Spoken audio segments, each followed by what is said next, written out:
যান্ত্রিকতার এই যুগে শৈশব যখন স্মার্টফোনের স্ক্রিনে বন্দী, তখন মেহেরপুরের দফরপুরে দেখা গেল এক ভিন্ন চিত্র। পড়ন্ত বিকেলে খোলা আকাশে রঙিন ঘড়ির মেলা বসিয়েছে একদল শিশু। নাটাই সুতো আর বাতাসের মিতালিতে মেতে ওঠা এই শিশুদের অনাবিল আনন্দ মনে করিয়ে দিচ্ছে হারিয়ে যাওয়া সোনালি দিনগুলোর কথা। আমি একে একে ঘুড়ি বানিয়েছি, ঘুড়ি উড়াইতে ভালো লাগে। আমি ঘূর্ণি উড়াবো, আর ঘূর্ণি উড়াইতে ভালো লাগে, আমি ঘূর্ণি উড়াবো। মেহেরপুরের দফরপুরের দিগন্তজোড়া মাঠ, যেখানে বাতাসের বেগের সাথে পাল্লা দিয়ে উড়ছে কাগজের তৈরি ছোট স্বপ্ন। শৈশবের এই চিরচেনা দৃশ্যে মেতেছে স্থানীয় শিশুরা। নাটাই থেকে সুতো ছাড়ার নিখুঁত কারসাজি আর ঘড়ি কাটাকাটির উত্তেজনায় মুখর চারপাশ।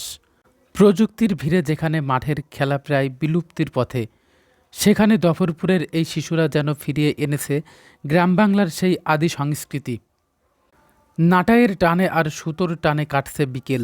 সূর্যাস্তের আগ পর্যন্ত দফরপুরের আকাশ যেন হয়ে ওঠে এক টুকরো জীবন্ত ক্যানভাস, যেখানে প্রতিটি ঘুড়ি হয়ে উঠছে শিশুদের নির্মল আনন্দ।